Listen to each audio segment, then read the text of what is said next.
Wood apple ಅಥವಾ ಬೇಲದ ಹಣ್ಣು. ಬೇಲದ ಹಣ್ಣಿನಲ್ಲಿ ಔಷಧ ಭಂಡಾರವೇ ಅಡಗಿದೆ. ಅಧಿಕವಾದ ಕ್ಯಾಲರಿ, ಪ್ರೋಟೀನ್, ಕೆರೋಟಿನ್, ಫಾಸ್ಫರಸ್ ಹೀಗೆ ಅನೇಕ ರೀತಿಯ ಪೌಷ್ಟಿಕ ಪದಾರ್ಥಗಳಿವೆ. ವಿಟಮಿನ್ ಸಿ ಜೀವಸತ್ವ ಇರುವುದರಿಂದ ತೋಳುಗಳು ಹಾಗೂ ಕಾಲುಗಳ ದೌರ್ಬಲ್ಯಕ್ಕೆ ಸಹಾಯವಾಗುತ್ತದೆ. ಅಸ್ತಮಾ ಮತ್ತು ಕಫವನ್ನು ಕಡಿಮೆ ಮಾಡಲು ಸಹಾಯವಾಗುತ್ತದೆ. ಕೂದಲಿನ ಆರೋಗ್ಯ ವೃದ್ಧಿಯಾಗುತ್ತದೆ. ಮಲಬದ್ಧತೆ ನಿವಾರಣೆಯಾಗುತ್ತದೆ. ಚರ್ಮದ ಹಾಗೂ ದೇಹದೊಳಗಿನ ಸೋಂಕು ಅಥವಾ ಅಲರ್ಜಿ ತೆಗೆದುಹಾಕಲು ಇದು ಸಹಾಯವಾಗುತ್ತದೆ. ರೋಗ ನಿರೋಧಕ ಶಕ್ತಿ ಹೆಚ್ಚಿಸುತ್ತದೆ.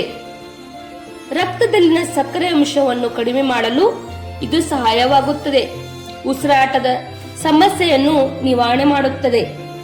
ಹಾಗೆ ದೇಹದಲ್ಲಿನ ರಕ್ತ ಶುದ್ಧೀಕರಣ ಮಾಡಲು ಈ ಹಣ್ಣು ತುಂಬಾ ಉಪಯುಕ್ತ. ಪುರುಷರ ವೀರ್ಯಾಭಿವೃದ್ಧಿಗೆ ಇದು ತುಂಬಾ ಸಹಾಯವಾಗುತ್ತದೆ.